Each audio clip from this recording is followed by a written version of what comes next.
Hello అండి. ముందు వీడియోలో చెప్పా కదా! ఇంకా పల్లీలైతే తీసుకొస్తానని. ఇంకా కొంచెం మొన్న గోంగూర అయితే తీసుకొచ్చుండే మా అమ్మ వాళ్ళ ఇంటి దగ్గర.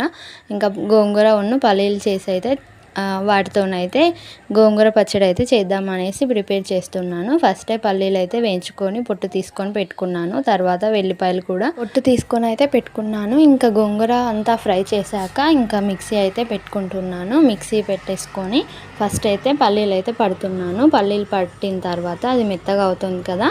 మెత్తగా అయిన తర్వాత గోంగూర అయితే అందులో వేసుకొని నేనైతే మిక్సీ అయితే పట్టుకుంటున్నాను. ఇంకా నా దగ్గర అయితే పచ్చిమిర్చీలు లేవండి, బాగా లేవు. అందుకోసమని కారం కూడా వేస్తున్నాను. పచ్చిమిర్చి తక్కువ వేశాను. ఇంకా కారం సరిపోయేంత ఒక 3 స్పూన్స్ అయితే వేసుకున్నాను. నేను పోపు పెట్టాలనుకోవట్లేదు, అందుకోసమని ఫస్ట్ అయితే జీలకర్ర అయితే వేసుకున్నాను. తర్వాత ఇంకా కారం, ఉప్పు కూడా వేసేసుకొని ఇంకా మిక్సీకి అయితే కొట్టేస్తున్నాను. మిక్సీ పట్టేసుకున్న తర్వాత ఇంకా పచ్చడి అయితే రెడీ అయిపోయింది. ఇంకా కొంచెం మెత్తగా అవ్వట్లేదు, ఇది కొంచెం పాడైపోయింది. ఇంకా 2-3 టైమ్స్ పట్టాక మెత్తగా అయితే అయింది. ఇంకా గోంగూర చట్నీ రెడీ అయిపోయింది. ఇంకా గోంగూర చట్నీ పల్లీలు వేయకుండా చేసుకుంటే ఇంకా చాలా బాగుంటుంది. ఇంకా కాకపోతే ప్రస్తుతానికి గోంగూర కొంచెం ఉందని పల్లీలతోనే అయితే చేస్తున్నాను. ఇంకా ఫ్రెష్ అప్ అయిపోయి ఇంకా రెడీ అయితే అయిపోతున్నాను. ఇంక ఈరోజు మంగళవారం కదా, మంగళవారం అని తలస్నానం అయితే చేసేసాను.